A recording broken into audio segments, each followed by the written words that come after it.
What's up, family? This is the Locker Room Beef podcast. Thanks for tuning in. If you haven't already, go follow us on our social media. So it's everything you basically add: Instagram, Twitter, Facebook, whatever, at Locker Room Beef. We post a bunch of curated sports content, the latest and greatest. You can also check us out on our website, lockerroombeef.com. If you're into sports articles or reading about sports, definitely go hit that up. We have articles posted every week by multiple writers. Today we have on one of those writers. His name is Nick. He's known as the Philly guy. I think you guys are really going to enjoy this pod. Basically, we get to know him a little bit. We talk about college football, the NFL, the NBA, and at the end we do a 2017 NBA Redraft. So make sure you stick around for that. And let's go.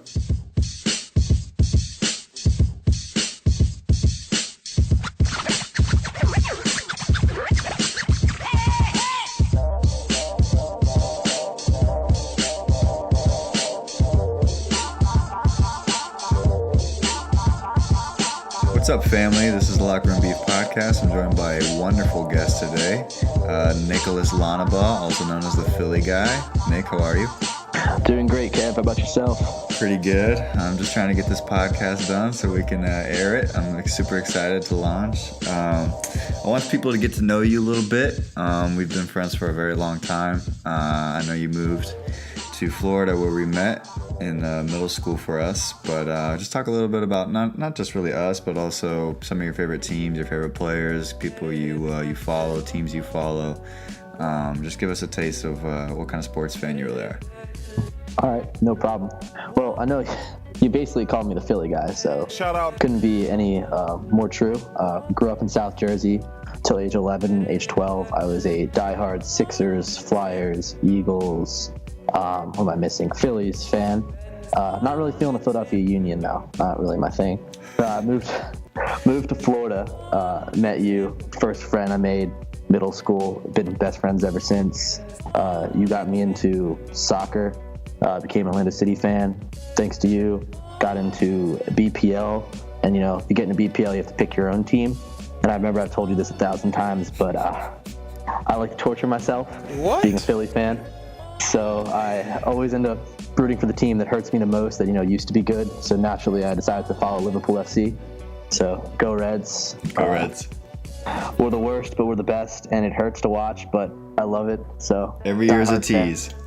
Always. It's like living the single life. Yeah. And then also, I go to Clemson University, so I go to the best college football powerhouse in the country, defending national champions. Sorry, Bama fans. He is also excluding you from that. The signs say we want Clemson now, not we want Bama. Oh, okay, sure. Yeah, I mean, we can't all be USF. Sorry. Okay, yeah, let's not bring my affiliations up. Anyways, let's talk a little bit about your Clemson program. Yes, they are a football powerhouse now, and obviously they're sort of become a dynasty in the past couple of years. Just talk to me a little bit about not only Clemson, but what you foresee in college football and how you're feeling about the playoff situation coming up by the end of the season. I mean, you say powerhouse now, but we've been one of the most consistent teams in the last 10 years. We win 10 games every year, and it took only until Deshaun Watson showed up to break the Clemsoning nightmare of choking in the big games. So, I mean, honestly, up there with Ohio State and Alabama as consistent powerhouses. We were good in the 80s, you're dominant now. So I hate to hear that we just get started, because Clemson's been around for a while, and we're going to be here to stay. Jeez, I didn't mean to make you so bitter. Oh man, I'm really defensive about my teams, if you couldn't tell. I've been hearing so much crap about how Clemson's going to fall off now that Deshaun has graduated. But I mean, to segue into what you're saying about the top four teams, I mean, naturally, I think Clemson's going to be up there. I mean, we're halfway through the season now, and we've got the looks of the best team in the country, if you ask me, with our marquee wins. I don't know if you feel the same way. No. I mean, I definitely think Clemson's one of the top two teams. I sort of was joking earlier, but I do think you and Bama are about the same level. I mean, obviously Bama's got a bit of a dynastic thing going for them. But I don't really like Bama. Part of the reason is because I date an Auburn fan, so it's difficult for me to be a Bama fan. But I do respect, what Saban's been able to do. I do think he's one of the best coaches of all time. But I agree with you. I think Clemson's been arguably the most impressive team of the season. But as far as besides Clemson, besides Alabama, what other teams are you sort of looking at to possibly give you guys a good run? Right now, I'm most worried about Penn State. I know it looks obvious because they're up there in the rankings. Right now, they're number 3 because, as it's recording, Oklahoma has just recently lost to Iowa State. But I love what Penn State has with Barkley and McSorley. I also grew up a Penn State fan up in Jersey, so I got a real big following there, and I think they're going to be able to run the table through the Big Ten this year. I think Ohio State's offense isn't good enough. Michigan is too many question marks at the quarterback position with John O'Corn there now after Spates got hurt. I think Wisconsin hasn't been tested, so I feel like in the Big Ten, Penn State's going to be there. And then I'm probably going to have to say TCU right now is the number 4 team because I think they're going to be able to roll through the Big 12. The only team left they have is Oklahoma, and then whoever they play in the Big 12 title game. I think they can get through that unscathed, or even with one loss, they'll still be able to play in that title game. And right now, Kenny Trill is looking great out there, quarterback. Kenny Trill Daddy. What? Oh, yeah. At Texas A&M, you lost a good one. But yeah, I think actually because if I said TCU and Penn State are going to get in, I believe Pac-12 is going to be the organization this year that is left out of the tournament. Let's talk a little bit about. I mean, you don't see any Pac-12 team making a possible, like, if you had to pick one. Oh, if I had to pick one, I'd probably put my money on Washington for experience, but I don't trust the defense. I don't trust playing in the Pac-12. Pac-12 after dark is one of the scariest things you can watch. You never know what's going to happen. Teams lose all the time. I personally think they're all going to cannibalize each other, like Stanford, USC, and already down. Oregon's out of the picture. You have Washington State and Washington left who still have to play each other and the other teams from the South. And then after all of that, the 2 teams that survive have to play each other in title game. I just think that there's no one coming out of the Big 12 without or Pac-12 without 2 losses. Yeah, I get you. I think it's already been a little bit of a wild season, especially like if you just look at what preseason rankings were and where it's going now. I mean, Oklahoma looked impressive, and then they lost. Florida State was looking to be a top 4 team, and then their quarterback went out the first game. So definitely a lot of big teams have sort of been shooken up, but the only 2 stables have really been Clemson and Alabama. Let's switch over to the professional a little bit, talk about NFL. I know you're an Eagles guy, and they're doing okay, I guess. Well, fly, Eagles, fly. What? Yeah.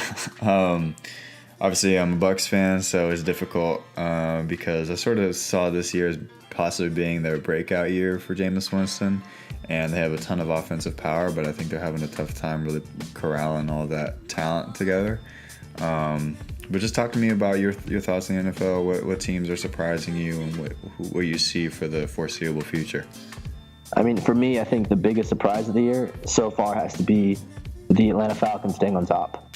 I've probably mentioned this conspiracy to you 1,000 times, but I'll say it now, is I think the Super Bowl losing team is most likely to face a drop-off or to not return back to the pinnacle. So I'd expected Atlanta to recede, especially in the NFC South, where there's been a different title winner every single year. The division has always just been flipping and flipping and flipping. One team on top. I really thought actually this was the Bucs year, and if not the Bucs, I thought Cam Newton would get back to the top. I'm out, man. That being said, besides the Atlanta Falcons, I'm shocked the Patriots, the Super Bowl champions, have the worst defense in the NFL through 6 weeks. Horrible.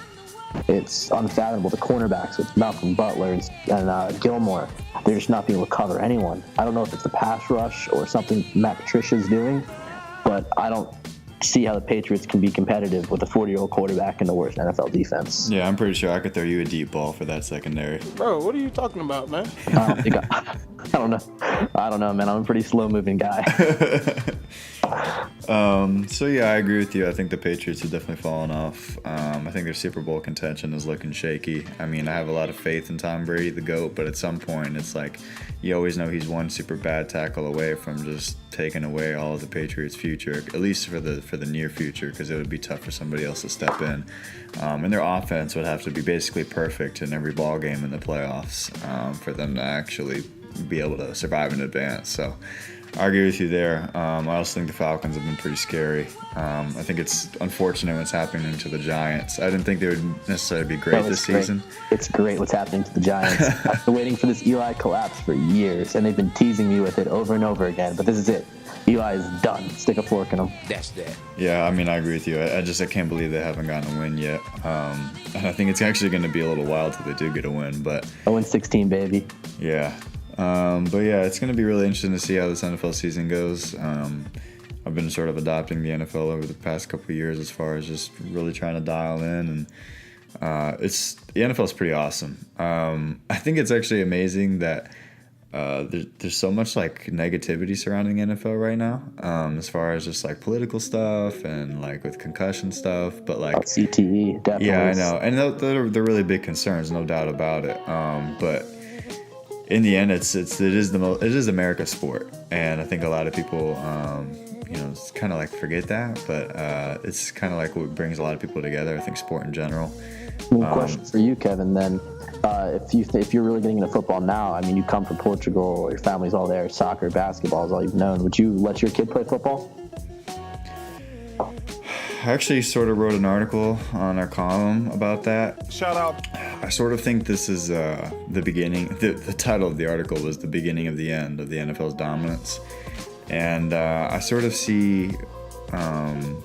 Look, NFL is in a tough spot because they can't really change the rules too much, because then they sort of take away the best part about football, which is sort of the gladiator aspect. But if they don't change anything, then a lot of these players are going to become more and more educated, and they're not going to want to play. And what's going to happen is our generation, when we have kids, going back to your question, I don't think I really want my kid to play football. I mean, obviously you said I'm a big basketball, soccer guy, and I'm also the kind of person that whatever my kid wants to do, I want them to do it. But if my kid is like, should I play this or that? If I would probably steer away from football, which is kind of sad because I have kind of learned to love the sport. But I just think that long term, especially when you're growing like that. I mean, if you think about it, PB football is kind of horrible. I mean, these kids are growing. They're still like not only physically but mentally, and just to be able to like have these kids thrashing one another at such young ages, and they're kind of like grow up on that mindset. I mean, the reality is, to be a good football player, you kind of have to have a dog in you as far as the personality. But the long-term effects of that, I just think it's no good. I mean, would you? I mean, it's tough because I started playing when I was 7 years old. And I played defense, I played receiver, I ended up playing quarterback my last couple of years, but I got hurt too much. My body didn't hold up. I mean, I was playing for so long. It was almost 10 years of playing football. My shoulders degenerated. Now I have severe displacement issues. What? My throwing arm and my non-throwing arm, and I kind of regret it almost. I mean, thank God my head's fine, but like it hurts for me to do things, and it makes me think of what if I had just played soccer growing up in this fall instead of playing football. Yeah, I definitely agree with you. That's a good point. Any other surprises you see in the NFL? Any teams that may be doing poorly that you're sort of surprised by? Doing poorly. I'd say Seattle is really, the offense is continually letting me down. I thought really Russell Wilson was going to be able to turn a corner this year, but the protection is not there. And I mean, furthermore, if you want to talk about protection issues, the Colts look like one of the worst teams in football. I know Andrew Luck isn't playing, but the offensive line is probably the worst in the NFL. I agree with you. I kind of picked the Seahawks to be my Super Bowl pick preseason. I kind of thought they were up, one of the top teams, but a lot of people weren't talking about them. And I just didn't see the Patriots being able to repeat. Although I think they were going to be a really good team, I didn't see them. I sort of saw, another top elite team kind of winning out. Super Bowl right now.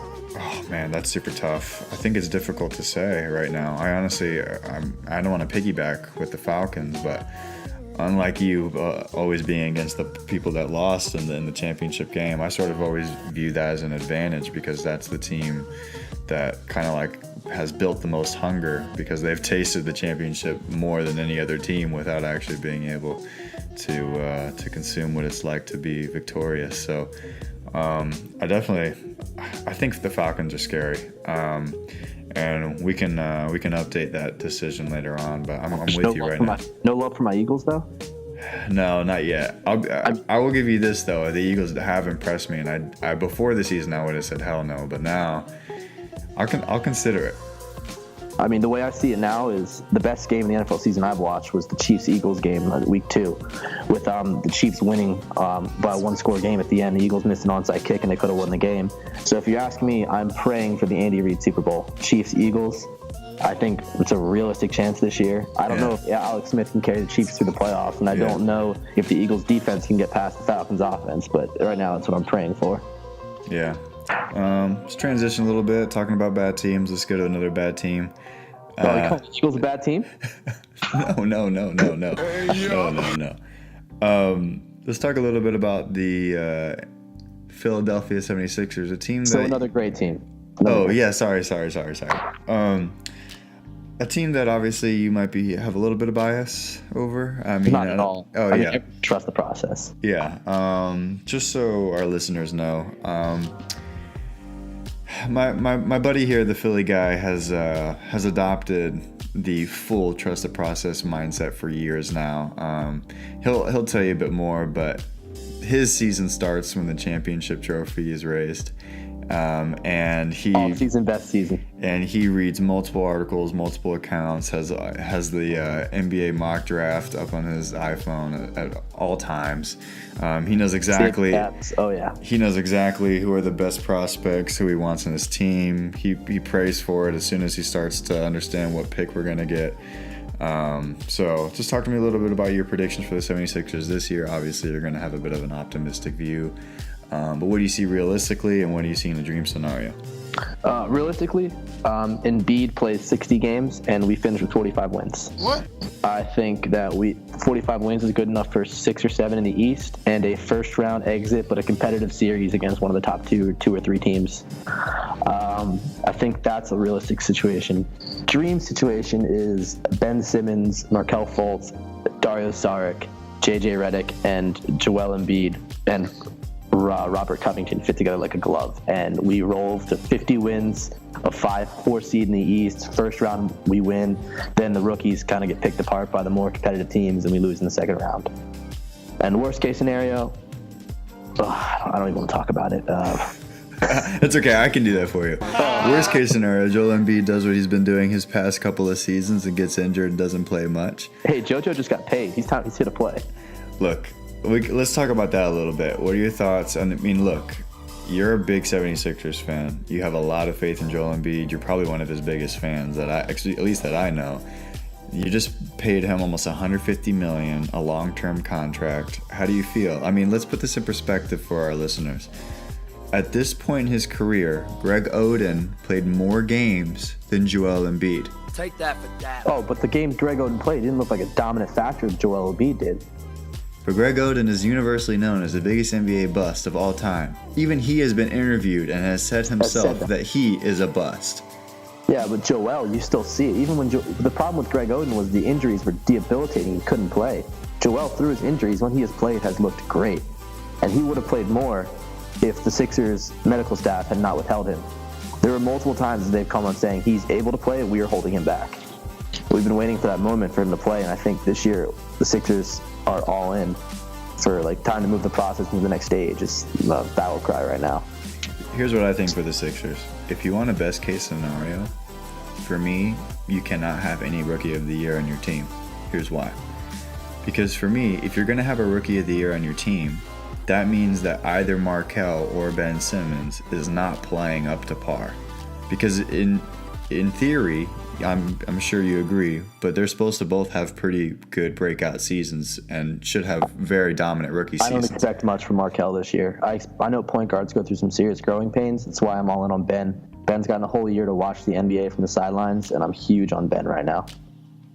So it wouldn't alarm you if Markelle sort of struggled throughout the season? It wouldn't alarm me if Markelle came off the bench and we started Jared Bayless. Bro, what are you talking about, man? I think that's an unpopular opinion. Because that means we can stagger, let Markelle play with the second unit, get some floor general command, because Markelle his entire life has played on ball, and with Ben Simmons, he's going to have to play off ball. It's a large adjustment. Yeah, I agree with you. Let's pivot a little bit about talking about the East in general. I mean, obviously the offseason acquisitions. You mean the best conference in the NBA? Oh, yeah, for sure. It sucks. I mean, it's obvious. A lot of talent, notably Jimmy Butler, Paul George, Carmelo Anthony all went to West, and now the West is even more stacked than it was before. It's really looking like a 2-team race in the East, and then after that, it's sort of what surprise teams are we going to get? Yeah, you can mention the Wizards. The Bucks might have a great year out of Giannis. Toronto's always a team that does okay, but anything great. The Drakes. The Drakes. Gotta love the Drakes. Yeah, always. I mean, look, I think the East is going to be kind of, it's, to me, the best the West has ever been and the worst the East has ever been. I definitely think the East is extremely top-heavy, which is why I still think that the playoffs will be interesting to watch. I cannot wait. Look, the NBA knew something. For them to schedule their opening games where all of these trades and free agents end up going to the team that they played with prior, how they were able, they clearly knew. I'll take your tinfoil hat off, Kevin. No, it's it's true. Like, the opening night is Boston and Cleveland. Yeah. Well, that's just because that was the 1 and 2 teams from the East. That wasn't because Kyrie was going to be traded. Houston and Golden State. Once again, 2 of the top 3 teams in the West. Knicks, Oklahoma City. That's weird. Did not know that. Yeah. That was weird. No, I'm telling you, and I think there's another scenario too I'm not thinking of, but the NBA, like, put all these things out a week or two before any of this stuff really happened. And now all these teams are like, oh yeah, let's finalize the trade. And it's gonna make the opening night just amazing. Which, thank you NBA, if you did it right. Whether I'm being a weird conspiracy person or not, like, it's gonna be amazing to watch. But I definitely think that the East is super, super diluted. I have high hopes for the Celtics. I'm sort of cheering them as my East team. Fuck off, no.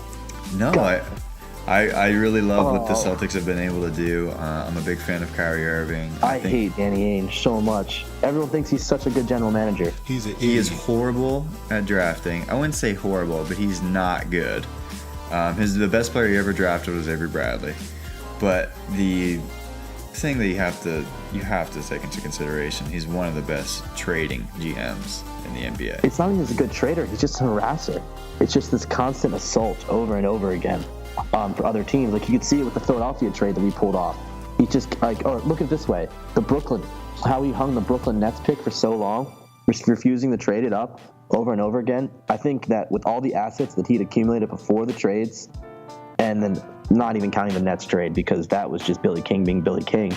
I think he could have done better than what he's done, because what does he have now? He's got Kyrie, Gordon Hayward, and Al Horford, and I don't think that is a NBA championship winning team, and I think they're pretty maxed out at that point. Yeah, but they're kind of relatively deep. I love their young guys and Jaylen Brown and Jason. They're not deep. They've gotten rid of most of their depth, if you ask me. Well, they have gotten rid of some of their depth, but They've got 2 wing players. I mean, they have a unknown rookie, Jason Tatum, which I could talk forever about why I think he's not going to be a good NBA player. What? And they have Jaylen Brown, who is just starting to figure out his jump shot, who can be a pretty good 3. Besides that, your bench is almost completely depleted. I disagree. I actually think Terry Rozier is a pretty Terry underrated. Not good. He's an underrated bench player. Trust me, dude. He's actually, I'll say, a top 10 handle in the NBA. I'm out, man. Ask any Boston Celtics fan if they still want Terry Rozier. They'll all say no.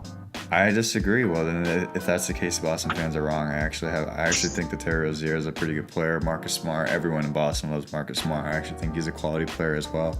And the kind of player. Marcus, he's got the Boogie Cousins technical foul streak going with him. Well, I agree with you there, but I think Boston is one of the few teams that can sort of provide some consistency in that, and locker room situations, things like that. Because I personally think Brad Stevens, if not the best coach in the NBA, is top 3. So you have to throw that into consideration as well. But I also think, I think Cleveland, that trade was very 50-50. I mean, obviously they got the pick, which was the big thing that they wanted. But I think Isaiah Thomas is somebody that people are sort of just forgetting how amazing he was last season. I mean, he was arguably, if James Harden and Russ don't have the seasons they do, I mean, that guy could be a front runner for MVP with the kind of season he had, especially at his size. Okay, let me ask you this then. Would you rather still have the Nets pick, or let's say we trade the Nets. Let's say, would you rather have Avery Bradley and Paul George, or would you rather have Kyrie and Gordon Hayward and be cap strapped? I don't think Paul George was ever on the table. I know he was. They came out and said the only thing that they would say was that they wouldn't give up the Nets pick.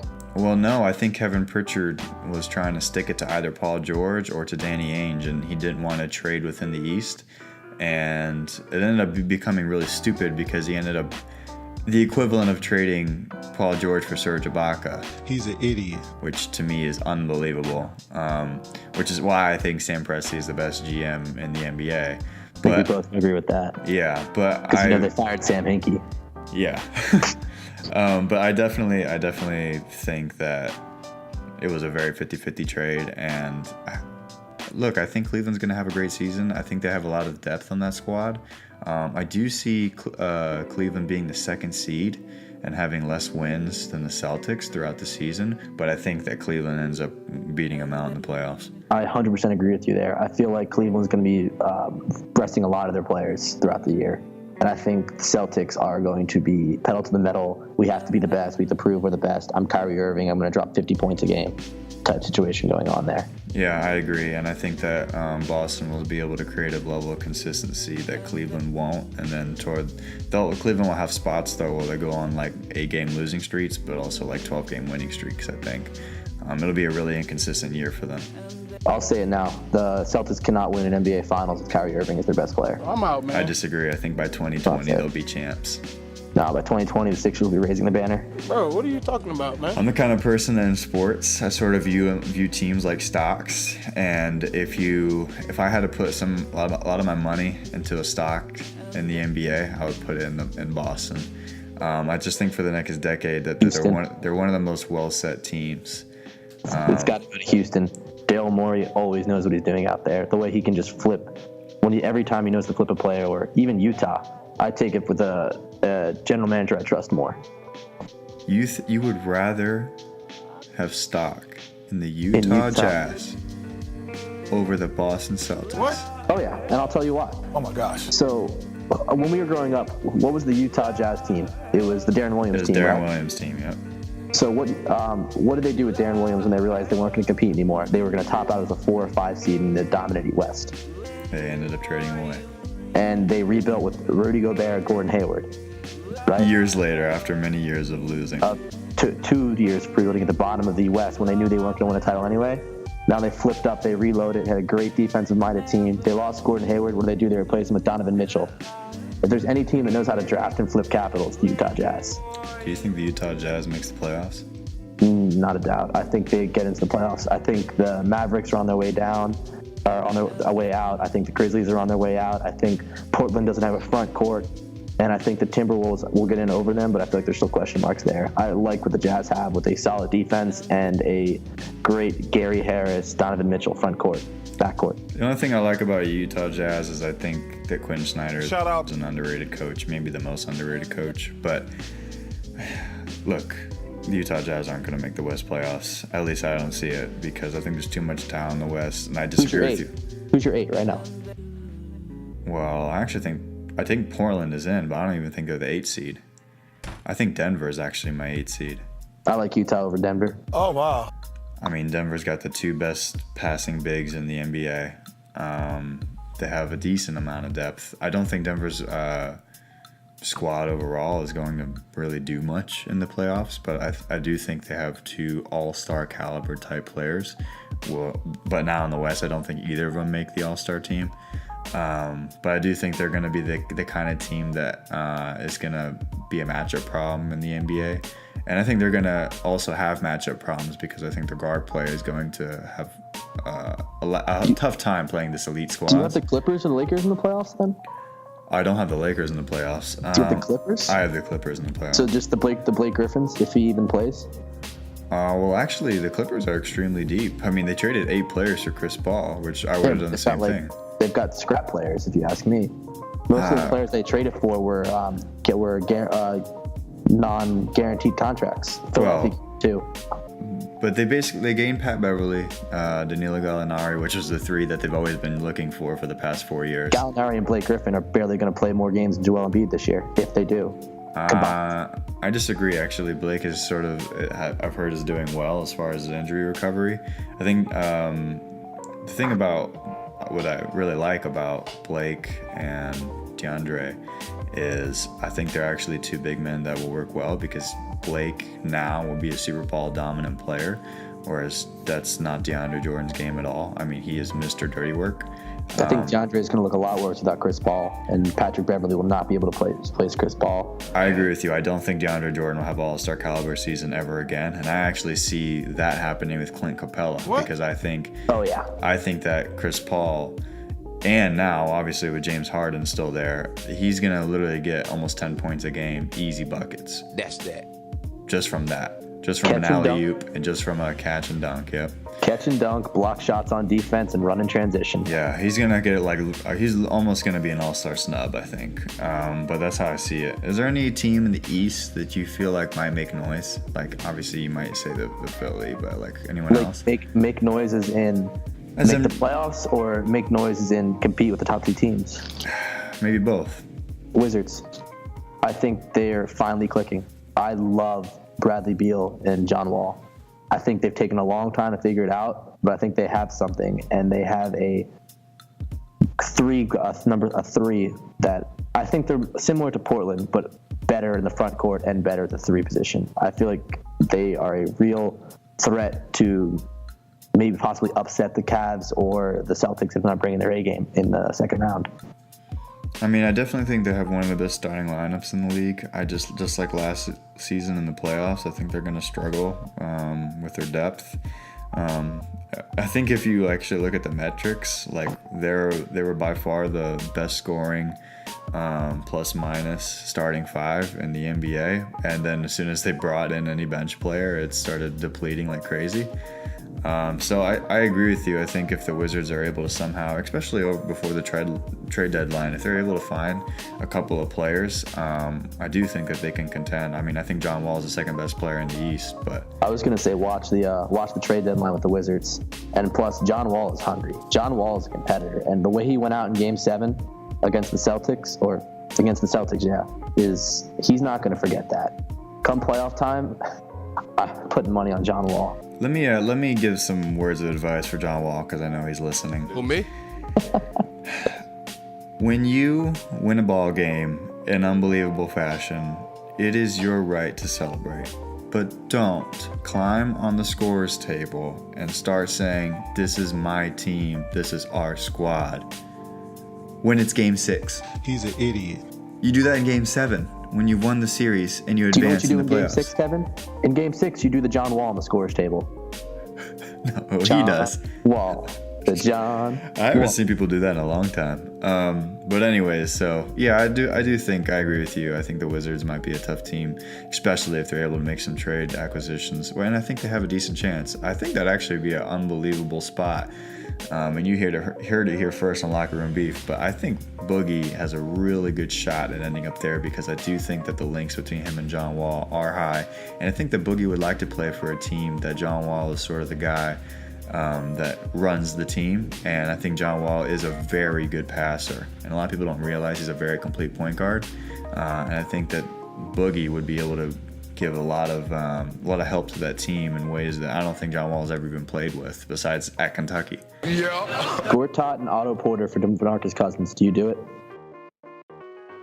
Where can I sign? Yeah, because I think bring Kelly Oubre in at the 3 guard and see what they can do with that lineup. Yeah. Did the Pelicans do it? Because, I mean, Anthony Davis with a real number 3 who can make threes, because I think Otto Porter Jr. can make threes now. I didn't know he could, but I've seen some stats. Apparently he has. And Otto Porter is super young. Like 24, yeah. 23. He's still got plenty of years in the NBA, plenty of development. I mean, he's the perfect mold for the modern NBA, which is 6'8", mobile, and can do it all. Which is why the Wizards are a little bit of depth away from being a real team. I agree with you. If you ask me, I like the Wizards more than the Celtics. I don't like the games of Al Horford or Kyrie Irving in the playoffs. Unless Kyrie Irving, is deferred to, hey, Kyrie, you'll get some buckets kind of player he goes for the Cavs. I don't think it'll necessarily be that. I think he's going to be like a 24 and 7 kind of guy. I think this will be his career average in assists, like his career high. And I think Gordon Hayward is a player that a lot of people just don't realize. He can do it all. I like Gordon's game. I did not talk shit about Gordon's game. It's Al Horford at the 5 and Kyrie at the 1. There's too many question marks for me. Al Horford is not that great of a player, but the reality is the center position is one of the worst positions in the NBA. And the sad thing is he's a top 10 center in the NBA, and it's not even arguable because there's not that many. There's not that many. And so because of that, I think that they are going to end up having a pretty good squad. And the reason I think so the most is because I do think Brad Stevens is the best coach. That's that. We'll see what Brett Brown does this year to prove you wrong with some real players. Yeah, we'll see. So obviously we're talking about all these different scenarios, but one that we haven't talked about that sort of seems like a foregone conclusion are the Warriors. We here. I wrote about it in an article in our column that I definitely think that the worst case scenario for the Warriors is that they have an injury to one of the big four, and it doesn't even have to be Steph or KD. I honestly think if Clay or Draymond went down, that it would be a bigger deal than people think. Because the beautiful thing about the Warriors, if they lose one superstar, they still have 3 others, which is obviously why they've been so amazing. But in reality, I think that ends up being a bigger chink in their armor this year because now there's so many super teams, or at least teams that can match up well with them. Whereas before, you had teams that didn't have as many superstars as them. The same reason why I said where can I sign when I bring in DeMarcus Cousins, because now I think the NBA is all about how many superstars do you have, because you need to be able to match up with other teams that are likewise. So with that, do you sort of see the Warriors just having another easy season? Do you see them having a tough time in the playoffs but winning out? Would you take them over the field? What would you do as far as if you're putting your money down on something? Well, I mean, I said it last year. I think the Warriors are due for an injury. I hate to say it because you never want to play for injuries, but the kind of luck the Warriors have had the last 3 years with their competitors getting hurt while they've stayed perfectly healthy, all their best players, is something I've never seen before in any sport. I know Steph Curry doesn't have ankles, so I'm waiting for the moment. I know they're not real. I've seen them. They're not real. He is going to have a severe ankle injury soon, and everyone is not talking about it. They think as he's getting older, he's getting healthier. It usually doesn't work that way.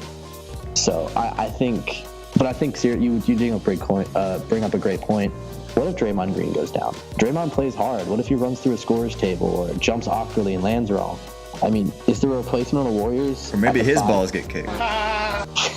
Nope. Nope. But what happens if Draymond goes down? The 5, you put Jordan Bell in there? Do you put JaVale McGee again? Roll with JaVale? I don't know if you can count on JaVale in crunch time. Yeah, Mr. Shackton fool might have a difficult time playing so many minutes, but I mean, I'm taking the field any day of the week at this point. I mean, there's so many teams in the West. One slip up from the Warriors, someone's going to catch them. And in the East, the Cavs are licking their chops. Apparently, you think the Celtics are right there too. I don't know. Maybe the Wizards are right there. But look, I think it's difficult because obviously I've been a basketball fan for a long time, and I'm a believer in that you can never really just say that there is better than a 50% chance that one team wins the NBA championship, because there's just so many variables that you just don't account for. I mean, just look, if we posed this question a month ago, when we wouldn't have considered OKC as a contender, probably not Houston, all these different teams that have been able to make these big acquisitions. And what's going to happen is more of that's going to happen. I mean, what if Boogie ends up in Washington? Does that change the landscape of the East? The reality is we don't really know. And like you said, if an injury happens, that could change everything. With that being said, I think the Warriors are the best team the NBA has ever seen, and it's the best team that you can compile for this modern NBA. They're super mobile, they're three-point friendly, all their top guys can contribute in all different ways. They have 2 of everything. They have 2 great defenders, they have 2 great shooters, they have 2 great on-ball guys, they have 2 closers, and it's really difficult to beat a team like that. So for me, I would almost pick the safe choice and go with the Warriors, but I almost think it's really dumb because obviously there's so many variables I know that I'm not thinking of that will happen throughout the season. So, Kevin, you know I'm a betting man, so I've got 2 questions for you. The first question is, if the odds are even, split right down the middle, would you take the other 29 teams? Would you put $200 on the other 29 teams or on the Warriors? The payout is exactly the same. The payout is exactly the same. I think I take the field. Take the field. Okay, take the field. And also, do you think the Warriors are good for the NBA? Because you talk about they're the best team we've ever seen. I mean, doesn't that kind of kill the parity? Because I know watching the NBA playoffs, I hated watching most of the series, except the few in the East that went to Game 7 were really entertaining. Do you think the Warriors are good for the NBA, or do we need to move more towards NFL, NBA, NHL, MLB level parity, where if you make the playoffs, you're a competitive team? I think this is a good debate. For me, I think for the NBA as a business, it's obviously a good thing to have super teams. It creates more marketability for them. And you're right in that sometimes it's difficult to watch a lot of these playoff games because, look, the Warriors almost went 16-0 if Cleveland didn't have the game of their life. But with that, I think if you look at the finals ratings, they have been ridiculous. And last year, although Cleveland within the series got destroyed, a lot of the games were unbelievable quality basketball. And I do think for me, it's really fun to watch. I do kind of hope that it's just a little bit more even. And I sort of think that it would be good I think a way to fix it is what we ended up doing is having every team having their salary cap as they do now. But the players, I don't think, should have a cap. So Steph is making $40 million a year. So LeBron gets a $100 million hit and the rest of the team gets veteran minimum? Yeah, exactly. Because what that ends up forcing is now LeBron is really having to sacrifice not just a couple million, but tens of millions of dollars. So does he really want J.R. Smith on his squad? Does he want him on Shepard? Does he want Kyrie to stay or go? Well, me? I mean, I think those are all good questions because, and you look at the Warriors. I know KD sacrificed some money to keep all the core together, which is great by him. But what if KD could have made $40 million, $50 million, $60 million? What if Steph could have did that? Because Steph hadn't been paid till now. So I think what ends up happening is it's difficult to convince multiple superstars to take a pay cut. I think you could do it for just one or two because maybe you can find a gem character. But that would be how I would do somewhat of a quick fix for the NBA if you really wanted some true parity, or at least try. But for me, I do think there's an advantage in having top teams. I don't necessarily like Warriors level top teams because I think they're a 10 out of 10 when it comes to how good a team can really be and how well a franchise can be run. But having teams that are upper echelon and only having, maybe a collective 5 to 8 teams that can win the championship, I do think that's the best thing. And I think if there's at least somewhat of a rotation within those teams, that's the best case scenario. Well, I mean, then what's the point of being the 8th seed in the playoffs? There isn't. And why even if you're an average team, try to win? Now you're asking for tanking. If there's no parity, teams are going to tank. I agree with you, and I think that's a big issue in the NBA, and that's going to be tough to fix. Obviously, they're trying with their new rules, but tanking is always going to exist. If you create any incentive to be a bad team to get a higher reward, you're going to always try to do that if you don't see yourself winning a championship. And I think the only reason that's the mindset is because of the Warriors. The only way to win in the NBA is through the draft. But look at the Warriors, Jade. The Warriors drafted Clay, Steph, and Draymond. They found those gems, and then they built up from there. Because once you have your gems you draft, players come to play for you. You can't become a dominant team any other way. Unless, you have LeBron James, and LeBron says, come play for me. Yeah, I agree. I just think it's the new NBA and something that we're just going to have to get used to. Simple as that. Let's have a little fun. Let's do a 2017 NBA Redraft. I know that you and I are sort of deferring a lot of what we think about how teams did in the draft. Obviously, your team and my team were a big part of the NBA draft with having top lottery picks. Oh yeah, Markelle Fultz number 1 always. But I think you and I disagree in a lot of ways. The way we can do this is, I think maybe we should give me the first pick, and what we'll do is if you're that team. You're killing me, Kevin. You're killing me. You're not even going to be the Sixers. Yeah, I'm not going to let you be the Sixers, and that's for a good reason. But you and I sort of defer on how we feel about different rookies. So what we'll do is we'll say what team drafted at that position. And then if you were that team, who would you draft, and just maybe a couple sentences as why. The first pick of the NBA draft in the 2017 year, the Philadelphia 76ers will take Lonzo Ball. What? Who, me? Oh, my God. And I know you absolutely hate that, but here's why. I think Lonzo is the future of the NBA, and He's not. I think he's a transcendent player. He's not. He is going to make passing cool again, and I say that in a sort of a facetious way, but not really facetious because We've already got Ben Simmons making passing cool, and he's 6'10". Okay, Ben Simmons is a great big man passer, and I love passing. It's the number one attribute I love in a player. But Ben Simmons, thank God. The NBA, no, Chris Paul is the point guard, my favorite player. But the NBA has not seen a passer like Lonzo, and I know you sort of consider him an early passer, but I think you view that as a negative. I don't think it's a negative at all. I think it's really a mindset that the NBA hasn't seen yet. It's going to create even more of an up-tempo feel. And I think Lonzo in his first year averaged just under 10 assists and is in top 5 in passing. I don't know how you think Lonzo Ball and Ben Simmons can play together. I think that would just be a mess of the team because Ben Simmons is going to want the ball and Lonzo cannot play off ball. I think Lonzo is a more sure bet than Markelle because I think Markelle has a little bit of, although I love this player, has a little bit of Damian Lillard in him. And Damian Lillard is, for me, the only successful kind of player of that caliber, meaning a guy who is a point guard that clearly scoring is first priority.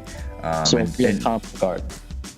Yeah, a real combo guard. And there's plenty of successful combo guards in the NBA, but not to that style where it's sort of they're a big, kind of a big player. You know, they're 6'4", 6'5" frame almost.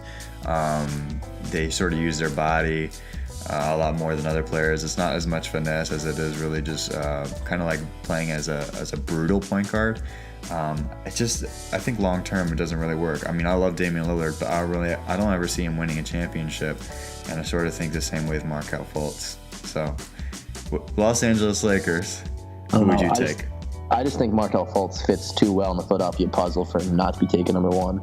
Well, with that being said, I think Markelle Fultz is a terrible fit for the Los Angeles Lakers. So you're gonna make me do some soul searching. And I guess if this is the primetime Lakers, you're trying to go back to Showtime, I think you have to take. Oh man, I don't want to do it. I think you have to take Dennis Smith, number 2. Oh wow. You have to take Dennis Smith. Dennis Smith is going to be the best point guard in this draft. Markelle Fultz will be the best 2 guard in this draft. Dennis Smith will be the best point guard in this draft. Why is that? He knows how to get to the basket. He can pass. He's athletic. He can defend. Lonzo Ball is a so-so defender who's just got IQ. Dennis Smith has the athletic ability. I know we didn't see it at the NC State because he played for a bad coach and a bad system, but watching him in Summer League, Dennis Smith is the package. And I think that he is someone you can build around. Like I said, you can't win a title with Lonzo Ball. You can win a title with Dennis Smith at point guard. Yeah, I think that's a good argument. So I'll take the Boston Celtics pick. It's difficult because we're sort of doing this based off what we know now, I think. And I do think the best thing that Boston can have is kind of like a 3-position guy because that's arguably the worst position. So I can't believe I'm going to say this, but I think I'm just going to actually take who they ended up taking, which more power to Danny Ainge, I guess. But I think actually Jason Tatum is a decent fit, especially for what they ended up being able to trade and acquire. But Jason Tatum, a guy I like, you don't. I think he's got a very Paul Pierce type game, which obviously Boston's very familiar with. I think he's got a Rudy Gay type game.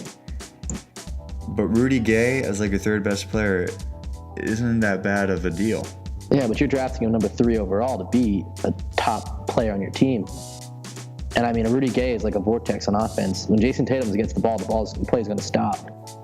He's a slow down isolation scorer. I think I just think just because he can really shoot and offensively is extremely polished, I think that makes him a better pick than Josh Jackson, which is the modern game is turning away from Jason Tatum's game. I just think that Jason Tatum's game will forever be there. Because if you have good enough fundamentals and you have the size and the speed on defense, which... Long twos, isolation, and average defense, I don't see it. Okay. Well, too bad. I'm Danny Ainge in this scenario. God damn you. Might be smarter than Danny Ainge for all I know. He's an idiot. All right, so let's draft Phoenix for Suns. Phoenix Suns. All right, well, I want to take Markelle Fultz, but the Phoenix Suns don't need a point guard. Yeah, they don't. Or if you just want to trade away Eric Bledsoe, you could do that. Eric Bledsoe goes to the Cavs and you pick him up, but I don't know, because I feel like it's redundant having Devin Booker and Markelle Fultz on the team. I feel like Markelle Fultz will hold the ball, but Devin Booker needs a high usage rate. So honestly, I think you need to go with Josh Jackson here, number 4. I really think it was a match made in heaven when they drafted him. I think Phoenix called him in advance and told him, Josh, you're perfect for us. And I think he agreed. Because I know that whole suspect thing where he didn't go to see didn't do the Celtics workout. There's a lot of suspect things going on with Josh Jackson. I think he's meant the Phoenix Suns, so I think he has to go number 4. Yeah, I actually agree with you. I think for them it was a good fit. I wonder how Josh Jackson will be able to do in the NBA. I think he's got a lot of potential defensively. Obviously, I think he can come in the NBA and do that. Michael Kidd-Gilchrist. Just like him, I actually see a huge cap on the offensive end, which is why I just don't think he lasts super long in the NBA, and why he probably isn't 4th pick value, but really the pick that they have to make. So with the Sacramento Kings pick, the 5th pick, with who's left on the board, I think they actually had a good pick in who they took, which is De'Aaron Fox. I think pretty highly of him. I think he's actually going to be a pretty good pro, and I'm a big character guy, and I think he's got good character. Kevin, he's shooting 22% from 3 in college. Oh my gosh. But if I was Sacramento at this point, with him still on the board, I would take Markelle Fultz, a guy that I do think will do some damage in the NBA, is going to be a little Damian Lillard-like. One of my favorite players, Damian Lillard. I wonder how. The only thing I don't like about Markelle Fultz is, Wade and I always talk about this. Shout out. He seems like a little bit of the basketball kind of guy. And what I mean by that is there's always a guy on every team that is on the team because that's what they would make the most money doing in life, not because they necessarily love or like basketball. And I'm not necessarily questioning whether he does love or like basketball, but I am questioning whether he's going to do so in a long career. So I do think he's the kind of guy that is super talented. I mean, obviously he was drafted number 1 for a reason in real draft. But for me, I just wonder, can he really exceed expectation? Because the expectation for him is already pretty high. So I wonder if he can even meet it. So with the 5th pick, I think it'd kind of be a no-brainer for Sacramento to take a guy that was really drafted number 1, but in our draft will be drafted 5th. I like that. I feel like he should have been number 1 off the board. I feel like, but I really? mean, of the teams, yeah, no duh. But if the team's left, if he doesn't go Philadelphia, I think Sacramento would have been the best fit for him. Even though I feel like that locker room is too toxic, will never come back because of the ownership issues. Yeah. With that being said, though, I mean, we've reached the Orlando Magic now. Oh, so. You get the Magic pick. Look, we're even. Too bad. Literally, I couldn't draft anyone to fix the Magic this year. Magic have a scoring issue. Straight up. Right? I mean, they have Elfrid Payton. I mean, look, they have, for me, if I was GM of the Magic, which, by the way, is my dream job. What? If I was GM of the Magic, anyone and everyone is on the trade block. Oh my gosh. I am not convinced by Elfrid Payton, Mario Hezonja, one of the worst draft picks selections ever. Yeah. Aaron Gordon. You done? Aaron Gordon, you can trade him away. Wow, At man. this point, he should have been already showing more signs of potential. The only reason that the Magic are even relative in popularity is because Aaron Gordon is the best loser in the NBA dunk contest. It sucks. And if that is your claim to fame as an NBA franchise, it's sad. So for me, I would trade Aaron Gordon because you can probably get a decent amount for that. I think Nick Vucevic is actually a guy that you probably couldn't get a lot of value for, and I actually sort of think he's an underrated player in the NBA, even though he's not really this style. Can't play defense. Yeah, I agree with you, but offensively, he's very gifted. The problem is the Magic don't have an identity. So honestly, for me, if I was the GM making this pick, you can almost pick anyone because I think we could take anyone. Oh, I will. Don't worry.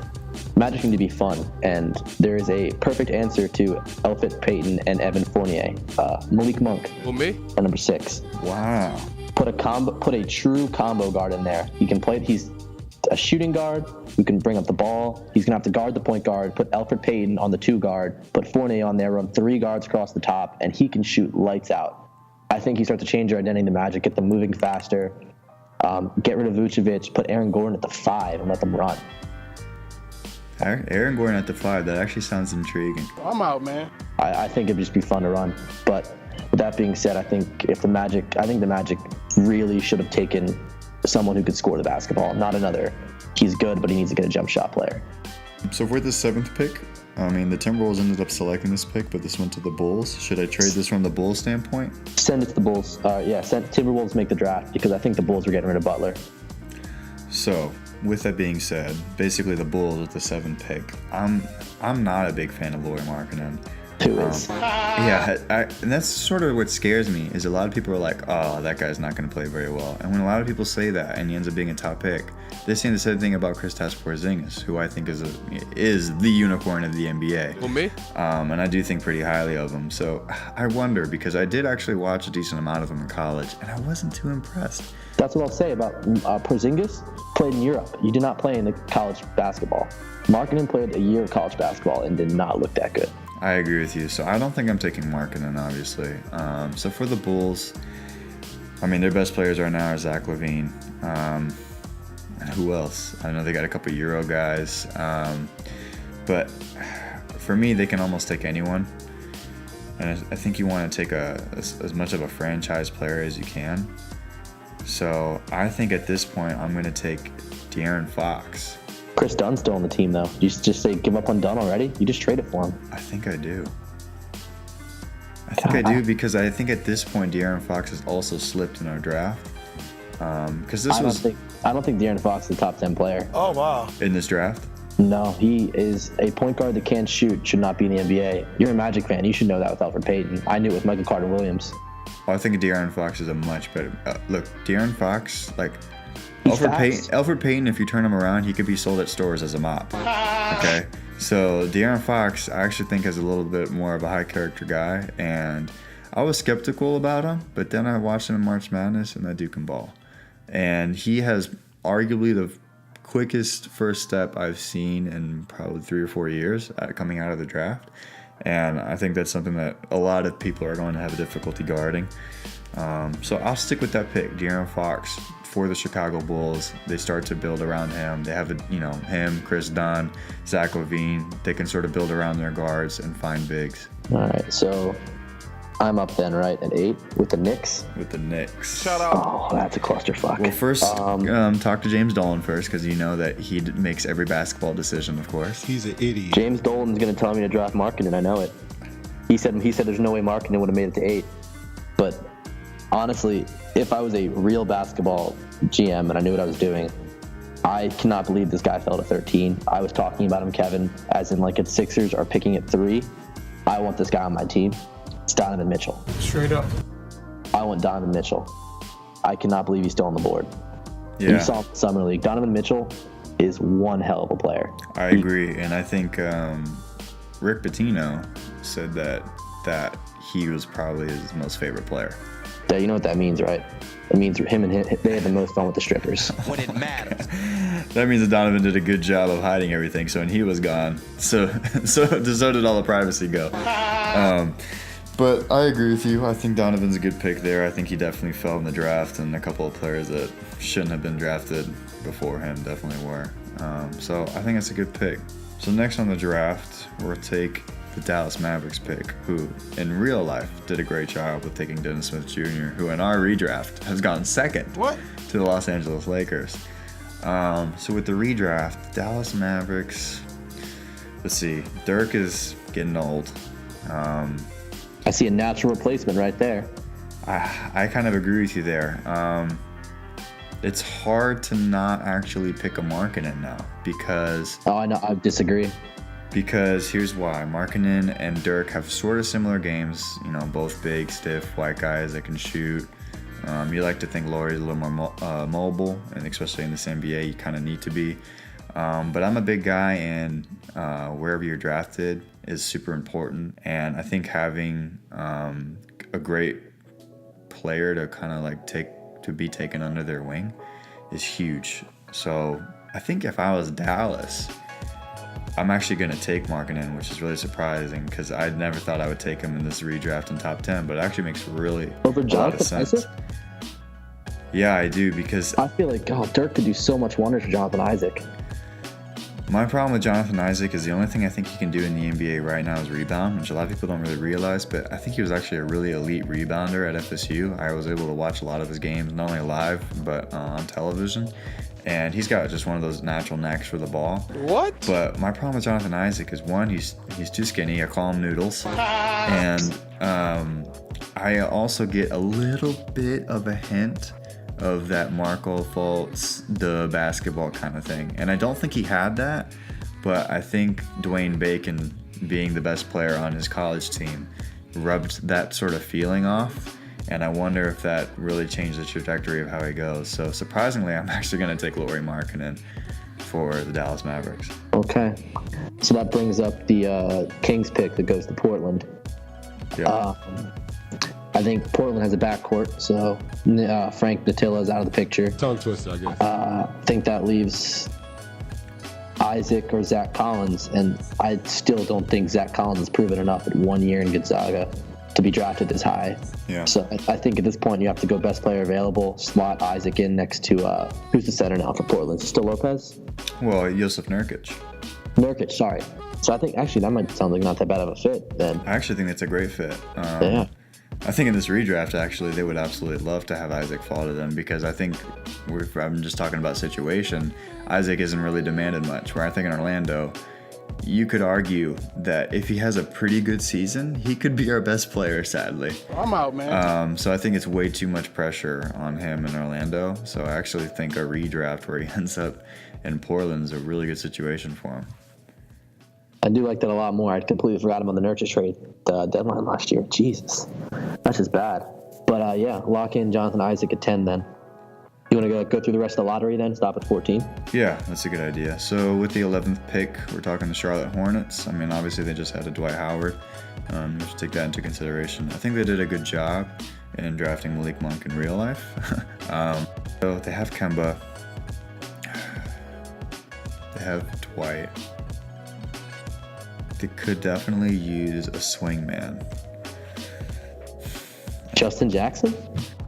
I think I actually agree with you. What? I'm pretty high on Justin Jackson. I'm not really sure why other people aren't. He's an idiot. He kind of surprisingly got drafted pretty high. The upperclassman bias. It happened to Josh Hart. That's why he fell so far. Yeah, I just think that Justin Jackson, although I think he's very awkward. I mean, he was homeschooled for most of his life, from what I understand, and he's just like, you can sort of see his very unorthodox, just like the way he walks and talks. But I think his game, I mean, look, he's like 6'9", 6'10", can shoot, is mobile, can put the ball on the deck. I mean, a guy that can definitely translate into the NBA. I don't really see his ceiling being the highest, but I do see his floor being one of the highest in this draft. So for me, I think I'm actually going to take Justin Jackson for the Charlotte Hornets. Oh, man, with the 12th pick, you gave me another shitty franchise. Stan Van Gundy doesn't know how to draft either. I don't know. Dwight Howard was okay for Orlando. Well, me? That's easy green right there at that pick. Number 12, I'm taking Kurt Kuzma. What? You know me, I'm a Sixers diehard. I'm sitting there watching the mock drafts religiously, watching every player in college, even Kuzma out there in Utah. And I had him originally in my mock draft at 19 to the Hawks. And when he fell, I was like, oh shit, here we go again. Lakers are going to star. Everyone's going to praise him and kiss the ground he worships. What? And now here he is doing exactly that for the Summer League Lakers and preseason Lakers. So I think when the Pistons, you slot Kurt Kuzma in at the 2, have him at the 4, have him play off Drummond as a true 5, and have Reggie Jackson distributing the ball if he's able to, or even Ish Smith distributing the ball. I think you could get a good situation for Kuzma. I don't know if you feel the same way. What do you think? Well, I don't know. I think it's going to benefit him that he's on Lonzo Ball's team, because I think pretty highly of him, and I think the best ability Lonzo has is that he's able to make everybody a grade letter better. And so I do think also on the Lakers, at least this year, we'll see about next year, he'll get a lot of running, and he'll get a lot of minutes. I don't think maybe in this scenario now with Detroit that it would be a great fit, because no one will do well in Detroit. Let's just cut that. Luke Kennard is going to be out of the league in 4 years. Oh, wow. I don't know. We're a little bit different on that. I can't believe that I actually liked Luke Kennard's game, but I really do. I totally see him being a Ginobili 2.0. What? Oh, it's because he's white? No, because he'll be bald soon.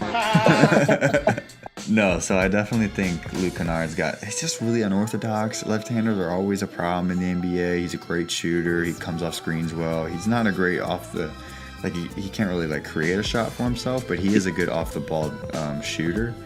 On the dribble shooter. And I just think, should he have been taken 12th? No, but I would like him on my squad. I'm out, man. He's like my 9th or 10th hype man on the bench. Oh, wow. Even then, I do think he's a rotation player in the NBA. I can give you that, I guess. I mean, I see that as a ceiling, so like, I struggle. Yeah. Well, do you want Manny Ginobili as your starting shooting guard in the modern NBA? Well, the Spurs don't. They want him as their 6th man. I know. So that's where I sort of see him. All right. Well, moving on then. Denver picked that went to Utah. Who you got? Okay, so now I'm picking for Utah, which in actuality, they had a great draft, which we already mentioned. I think Donovan Mitchell's going to be a pretty big steal on that 13th pick. Almost has Rookie of the Year potential, I think. Straight up. I'm going to take Frank Ntilikina. What? Tongue twister, I guess. Who actually was Best player taken. available? Yeah, I'm going to take best player available for Utah. I don't think that's a bad pick. I think he's actually super athletic. I think he can play defense in the NBA today. I think he can run the triangle offense. You know he can do that because that's what he's doing in real life. Was doing. Yeah. So I'm actually going to take Frankie, the French wizard, Well, me? for my pick. Oh man, you give me so much pressure at the bottom of the end of the lottery here. So, if you're 14 in the lottery, would you draft for potential or for someone who can play in your rotation? For me, it depends on what team you are. So since you're the Miami Heat, I already think you have some pieces. So for me, actually, I think you go potential. Perfect. Terrence Ferguson. Oh, my gosh. Okay, why is that? I would not have guessed that for you. Terrence Ferguson, I watch the Sixers. I love me some foreign basketball players. I think watching Terrence Ferguson play in Australia, I think he's not there yet, but I feel like if this guy learns the NBA level, gets up to NBA speed, because he was a top 5 high school recruit coming out. Terrence Ferguson was legit, and then he had the incident at SMU, right? Or was he Arizona? He ended up playing overseas instead. And fell down some draft boards, struggled to play in the pros because he's such a young kid. But I think could be for real. And throw him on a team with Goran Dragic and a plethora of wings on the Miami Heat with Hassan Whiteside at the center position. I think you have a team. You can come along slowly, and by year 2 or 3, he can start putting up some serious buckets. With that being said, I've got other options too. I was thinking if you do the opposite side of the spectrum, you take Josh Hart here. What? Who I'm a huge homer for, Philadelphia guy. I think he's just going to be a great rotation player in the NBA for a long time. Or possibly OG Anunoby, can't even say his name. Tongue twister, I guess. On the other side of the spectrum for potential.